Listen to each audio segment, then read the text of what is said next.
The following program was produced by an independent community producer. The opinions expressed do not necessarily reflect those of the ECAT staff or board of directors.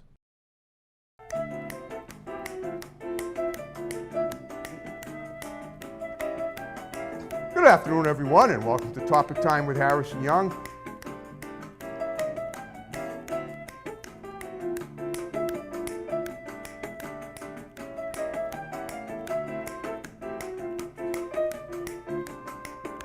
Good afternoon, everyone, and welcome to Topic Time with Harrison Young. We are now just about, I cannot believe it, but halfway through the month of September.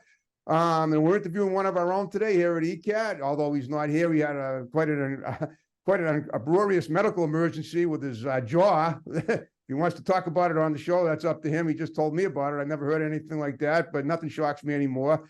But before we get to him, got to be these incredible underwriters, and then we will commence per usual. So we have McGee Annex of Used Cars of Rockland.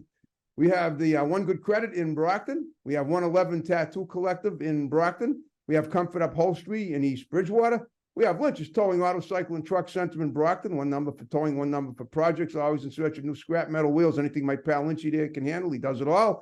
We have Carver Jewelers, Ronald Aaron Lyle, Delano Goldsmiths in Carver. We have Big Lee's Automotive in Hanover. We have A1's Tire and Auto Center in Brockton. Always in search of new service writers and text. And even if you don't know how to do it, send someone by that does. We have Tom Auto in Middleborough. We have the Gunrunner LLC, the Second Amendment Freedom Store in Middleborough. We have Auto Town Auto Glass and Auto Body in Abington. We have Eastern Fitness in the Village Shops in Northeastern. We have Brian's Tire and Auto in Middleborough. We have Doggy Boutique, all breed professional grooming for dogs and cats, run by my great next door neighbor, Debbie Shadell in Brockton. We have Grant's Rental in Bridgewater. We have a new one, the Rug Resort in Northeastern, right around the corner. We're cleaning today for healthier tomorrow, and we have Joe's Diner in Taunton. And I want to thank you guys very much. And now I'll introduce Mr. Joe Taft. People in the neighborhood know him because he's an employee of ECAT, and I'm now interviewing him. He wanted to talk to me on my show because he's a filmmaker, and he's very talented, and we're going to look at a clip of his, and now I'm going to interview him as well. So Joe, thank you for overcoming whatever it is you had to overcome to be on my show today by Zoom, and it's going to work either way. So how's it going? Harrison, I appreciate you having me on the show, man. And yeah, it's tough. It's tough. I had a little what they call a dental emergency. Yeah. Last night. It was bizarre. Just to fill everyone in, the reason I'm not at ECAT today, I would have been live and in person, but I don't know. Last night I yawned, and it was like a really big yawn. It's crazy. Like, I had to go to bed, but I wasn't. Anyway. Oh yeah. I got that one. I got away with. That's right, because I did not. Right. Wow. I dislocated my jaw a little bit. Like I felt it. Like, ooh, that was weird, and I just immediately knew. I'm like, that ain't right. And so yeah. I was like searching on Google. Late night. That's not a good idea. Don't do that. What time was it? It must have been around after 11 o'clock. Yeah, it was like midnight. Wow. Yeah. I mean, it's not the only thing worse than having a dental emergency is having one when all the offices are closed, all the clinics are closed. So 100%. Did you go to the hospital? No, yeah. So I was looking at it, and I was looking at certain people who had the same experience and their reactions and responses. And some of them were saying that they did go to the emergency room to get it kind of like fixed or whatever. But there are different kinds of lockjaw, I guess. They're different ways. There's the lockjaw that happens when you straight up have tetanus, which right? Like that's the most common one. You'll just your jaw will just not even be able to open. Right. But then there's also a lockjaw. The more common one is if you not that it's more common, but you see sometimes when you yawn up really loud, you just can't shut your mouth. Wow. Like it just gets stuck. Huh. Now, yeah. I mean, you must have been like half asleep when you did it too, right? I mean, usually when you yawn like that, if you're that tired, and you can, and well, look, I'm glad you made it to do the show today. At least you seem to be in great spirits in spite of it, and you're not in any pain now, are you? No, not in any pain. I was a little nervous last night. I wanted to get it checked on this morning, and it's good that you did, and you got some meds for that if you needed, just to help you. Yeah, well, you'll be all right. You're a young trooper. All right. Well, now that we covered your little escapade, we're going to talk about your situation. I'm going to profile you. I'm going to talk about your film. I've seen you around here many times. I've never really conversed with you thoroughly, but that's what Topic Time is the art of conversation in motion. So Well, tell me about yourself. I mean, you're a local guy. I assume you probably live in Easton or around here, and you grew up. And tell me about what you did as a kid that got you into what you're doing now. We'll work from that. Cool. Yeah, definitely. So I'm from Rockland, Massachusetts. Okay, one of my Yeah, underwriters is. That's great. Great town. exactly. And Yep. so grew up through the Rockland school system and Yep. played baseball growing up and loved that. And so that was my love growing up. And I played in high school and I wanted to go to college to do it. And What, to basically play during high, baseball? You yeah, wanted to be a ball player. Okay. I did. That Okay. was my love. And I still love baseball to this day. But so I had a couple opportunities with some D3 schools that were looking at me, just to shorten the story a little bit. And so I ended up going to Curry College Me too. because yeah, oh no way. Class of 1989. I don't. You probably weren't even born yet, or if you were, So you. yeah, I was born in '98, but we're both colonels then. Oh yeah, that's right. I didn't even know Unbelievable. that was the name of the team, but yes, I guess we Yeah, are. Okay. unbelievable. Yeah, Wow. that's so Small funny. world. Yep. I'm Yep. also so I'm class of 2021 of Yeah. Curry. Yeah. And so Not I long went ago. Yep. Yep. And so I went to Curry, planning to play some ball, but so my shoulder was pretty much done by the time Yeah. I got there. It's a throw. It was just an absolute, it hurt. And Yeah. so Yeah. it ended up not working out. But throughout high school, I had started to get a little bit into media, digital media. I took a digital media class that I loved, some journalism stuff that I enjoyed. And by the time I got to college, I started taking, that was the direction I leaned. My major was communication and my concentration was multimedia sports journalism. Okay. And I didn't even know what I was getting into when I started it, but it sounded cool, right? Yep. And it was an absolute trip of a course, like a courses, a whole bunch of courses you had to take it. You're It talking was a about when you got to blast. Covey, right? Exactly. Okay, I got you. All right. Yep. So all the you take a certain curriculum is the word I was going for Right. when you're trying to go for a certain concentration. So taking all those classes while at the beginning as a freshman I thought I was going to play ball, and then by sophomore year I was like, yeah, no, this shoulder thing's not going to work out. But so by then I was like, should I stay at Curry? Because originally the plan was to play ball, and then since that wasn't happening, like we reassessed things. But I was like, you know what? I really like this media stuff. Let's keep working with that. Curry has a really good communication program and a lot of really smart minds in their media program. And also, I got into film when I Yep. was at Curry, which wasn't something I was into in high school. Like I liked movies, you know what I mean? Like I liked some movies, but I wasn't looking at them deeply or analyzing them. But there were some film classes, and we had a studio with some gear, and I got some people are film concentrations at Curry. I'm Most of them trying to are. I'm trying to picture in my mind. Was it in the Hafer building? Yeah, down in the bottom That's where the floor. photo lab is. I remember. I took photography Exactly. and I flunked it, but that's another story. All right, go on. Yeah, right down in the Hayford, down in the Yep, bottom, yep, down basically underneath the stairwell yep. I know down to the exactly what left. that is. Yep. Yep, and so that's where the studio is. There's a green screen. They do live shows a Well, it lot. wasn't there when I was there. I mean, over the years they've upgraded the equipment, obviously, because they didn't have anything like that when I was a student there at all. Yeah, Well, yep. really lucky with the facilities and the equipment that they have there. Jerry Gibbs was one of the heads of the media department. He's fantastic. He helped us quite a bit. I also had a professor who isn't at Curry anymore. He left right before my senior year, but Patrick Rich, Okay. he was the film professor that really uh, got me into movies. And like I was never into it prior, but I was into. So the way that it connects is, since once I stopped doing baseball, was trying to figure out what it was that was my next step. And I knew I liked sports, but I wasn't Yep. going to be playing them anymore. So I was like, you know what? I have a lot of friends. I had a lot of friends on the lacrosse team for some reason. So I decided, you know what? Let me go film one of their practices or something like that. Okay. And I started doing that, and the coach was totally on board, and he like wanted me to come on and just and do a bunch of stuff. And eventually, I got involved with all the different teams through the athletics program, and started just rocking and rolling from there. And mainly I did men's lacrosse videos and stuff like that. And so I was just working my obviously I was taking the courses and learning that way, but I was also getting a little bit of experience shooting sports, which was really fun because I still do that to this day. I do it at ECAT, and I also do it at my other job. Okay. What's your So other job? so I work at ECAT, but then I also have another job for I work for a business called Riccio Productions. My boss Jeff, and he Okay. sends me to different colleges to shoot college sports, All and right, he hold up. does. I got a question now. Yeah. You talk about you doing video for college sports. So you're basically behind the scenes. Do you do any like color and play by play, and verbal analysis as well or not? So no, I'm strictly on the field, Okay, getting like on-field camera shots during the gotcha. games, Okay, during the practices and games. During when I was at college, though, there was a little more of I got to be involved in the social media okay, aspect, which I'm totally capable as well. And personally, I have called a game back in high school. okay. I What, called baseball game? a football game. Oh, wow. I called homecoming Okay, with my buddy back in high school, and I've called some different things throughout. So I enjoy it quite a bit, and okay. Well, now of I'd like course, to do it at ECAT. if you right, I understand. Yeah. Now when you were living in Rockland, growing up there, Still do. WAT. Oh, you still live in Rockland? Okay. Yeah, yeah.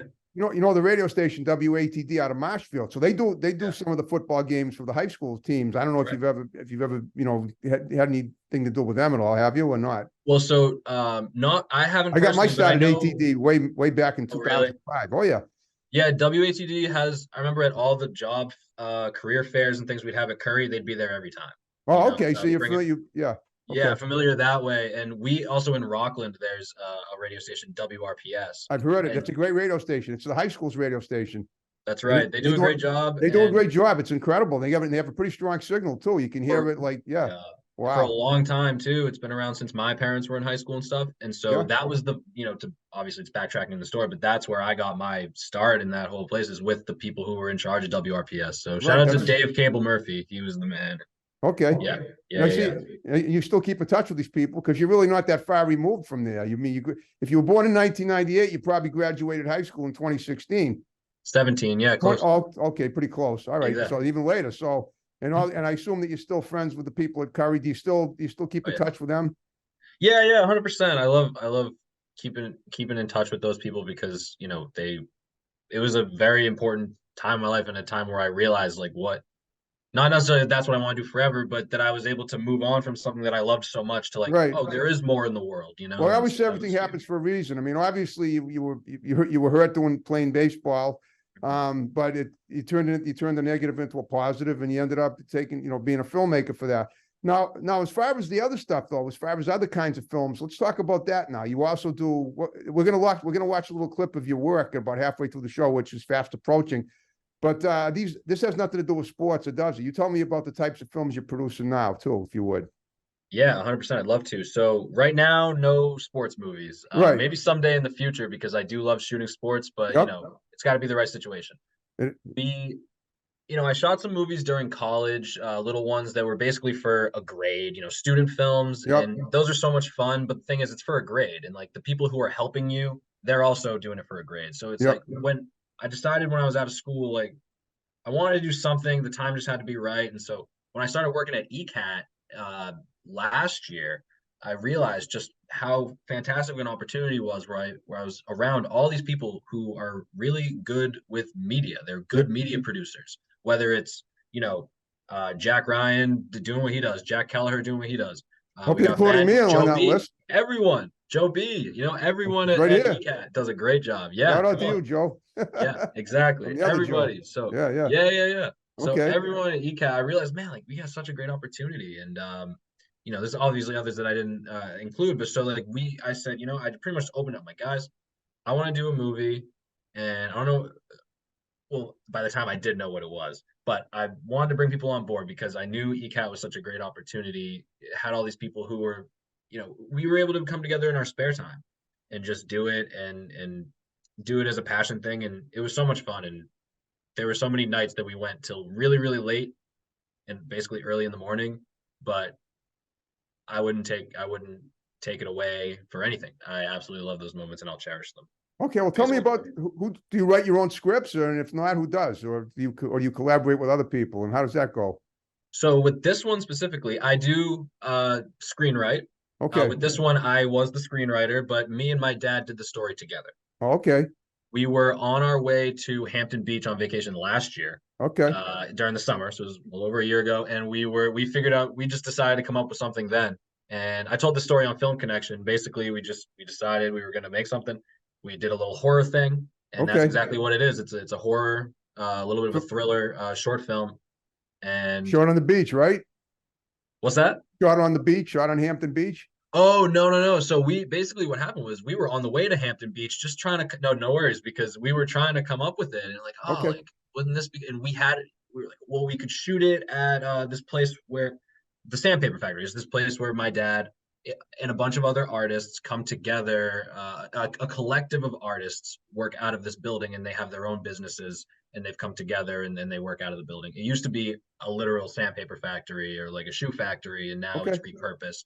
And so he was like, we could shoot there because he works there and he has so we were able to like, oh, we could do that, and then maybe this person.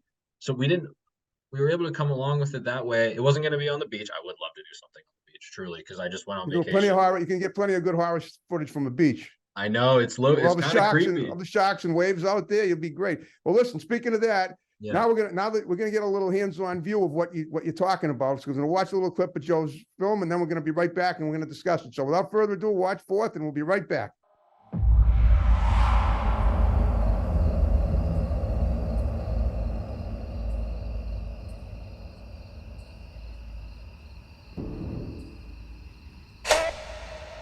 How are you? Well, I didn't wake up dead.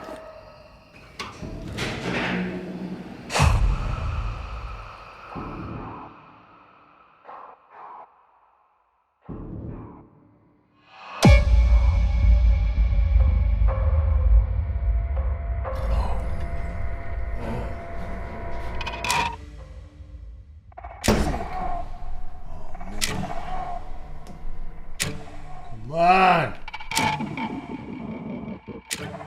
May I? Oh, you want one of these too? Please. Jesus, you know these things are gonna kill you.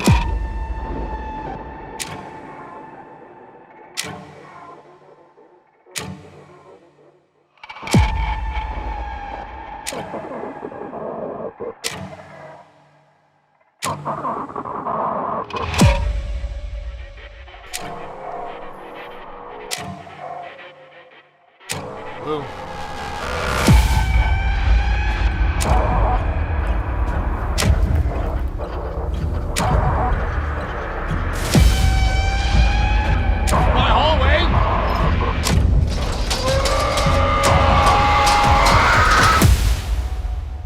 Call me if you need anything. Yeah, right.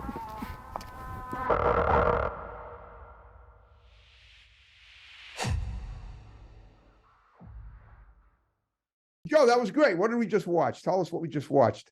So basically, you guys just got the sneak peek of the trailer of The Innkeeper, and so I am absolutely stoked for you guys to have feasted your eyes on it. Finally, it's been a long time coming.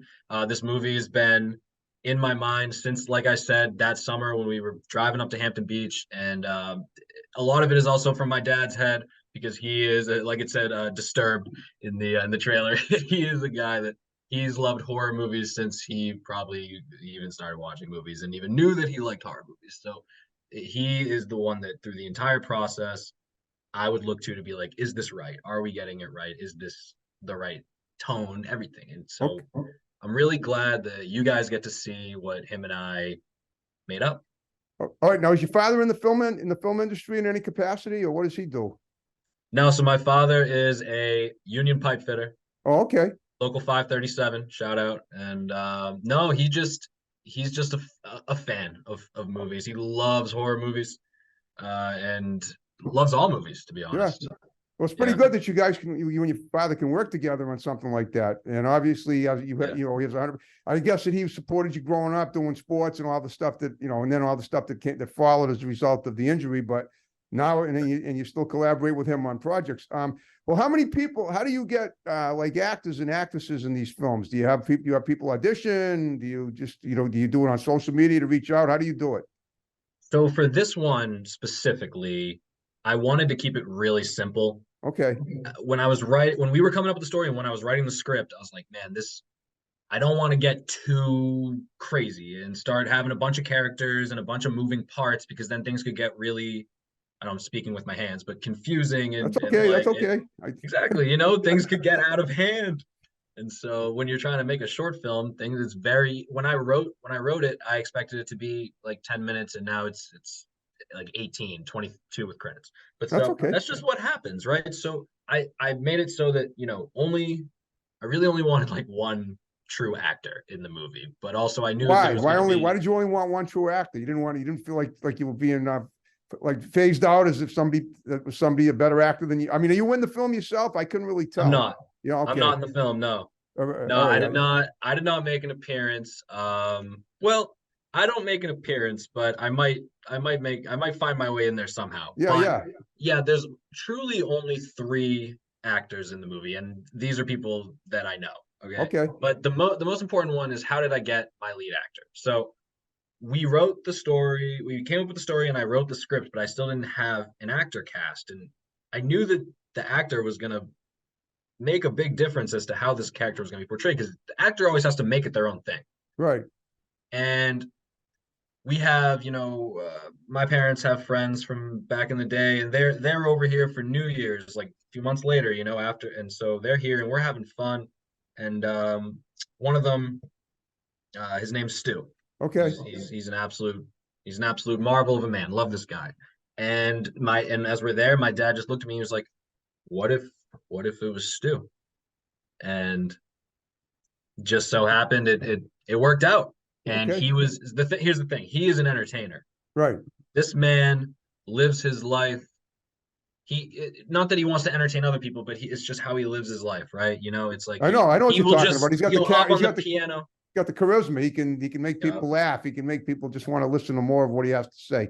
exactly. And that's Not why like he me. was No, I'm just kidding. yeah, no, exactly. That's why you need that kind of person Okay. to take on that role, because it was a role that it wasn't extremely complex Right. and like hard, because this is his first true acting script like role, but at the Yep. same time, like I see him as an entertainer, so I thought it was perfect for him, and I knew he was going to give it a flair because he's seen his share of movies and he's seen his share of stuff. He's been in bands, he's been in a bunch of stuff, and so yeah, check out the Roadkill Orchestra on Spotify if you haven't. They are awesome. That's Stu's band. But so basically grabbed him, and so we were just rocking and rolling from there because he, as you guys saw in that trailer, he personifies that character exactly how I needed. It was more perfect than I could have ever even imagined. As well it should be. Well, maybe we can get him on my show if he wants to do it. That would be awesome. But you know what? He does some work at a station in Worcester. Okay. Yeah, so there's always potential. There's always potential. Well, does he live out that way? He'd have to well, we could still do it by Zoom either way, if you wanted Yeah, to. he's in Hollywood in Worcester. Well, how did you meet him? I mean, if he's out in Worcester, where did you meet him at school, or you just So he's a family friend. Oh, okay. Basically the short and skinny of it. My family, when I was a kid growing up, competed in competition barbecue cooking competitions. Oh, okay. Yeah, Friendly competition, all right. Was that friendly? Yeah, yeah. friendly competition. Yeah, no, there's plenty Yeah, of. I know how it is. If one family could outspice the other, then that's the one that wins. The family that whose mouth burns the most is the loser, right? From the spicy stuff. I can't help but think of that when I think of barbecue. Yeah, there are definitely some spice competitions. I'm and sure stuff there like is. that where Okay.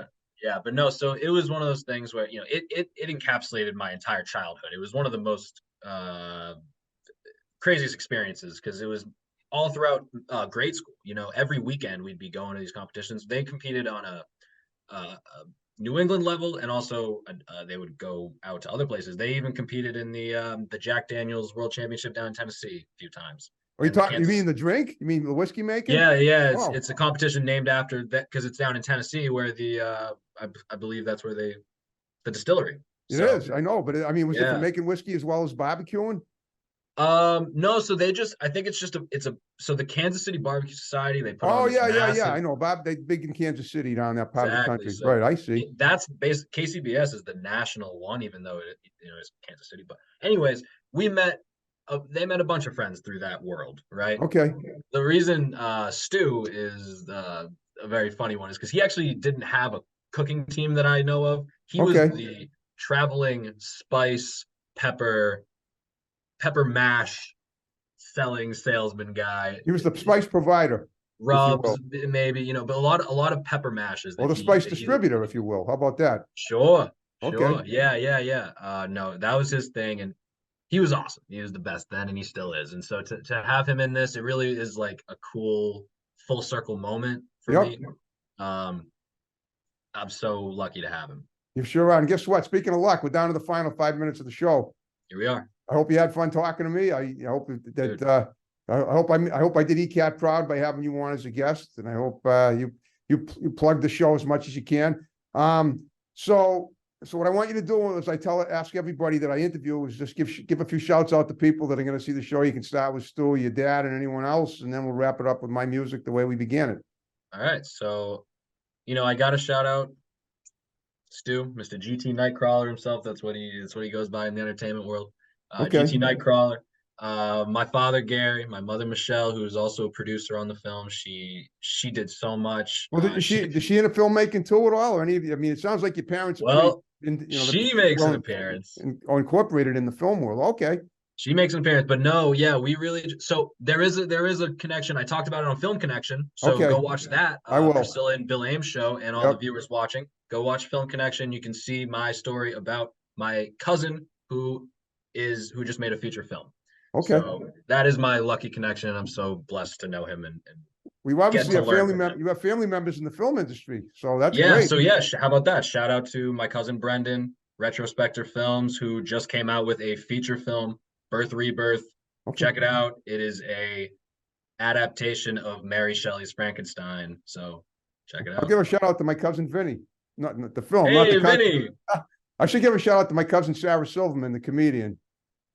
Why not? I know, so why not? All right. So if you had a good time with me, what I'd like you to do is tell all these people to do if they ask them if they'll do my show, you have my digits. You can have them hit me up, and we'll get them on either by Zoom or in person, and it will be wonderful. We're going forward. If you need any help with if you need any crazy but focused people in your future films, please consider me. If I have time, I'll be happy to do what I can and make it a cameo or whatever. Hey, Harrison, hey, listen, you might have just signed a death sentence. No, I'm just kidding. No, hey, come on in. Go you know what? Hey, no, seriously, I'm always looking for people to collaborate with, so I could 100% see it. I'd love to get you in something. That would be awesome. Now remember, I'm only a talent, not a tech. So when it comes to editing, I'm all thumbs.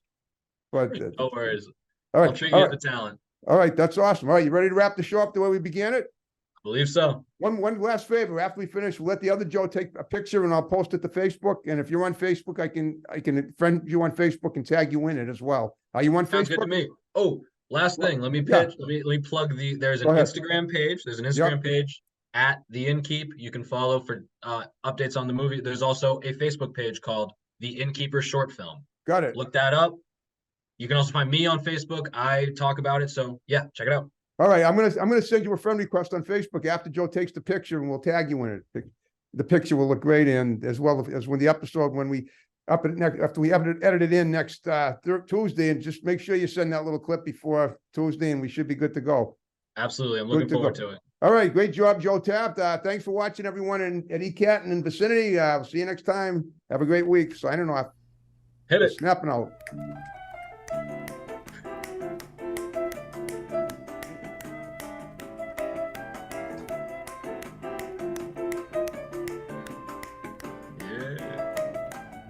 Give a little twirl like you did the first time at the beginning. There you go.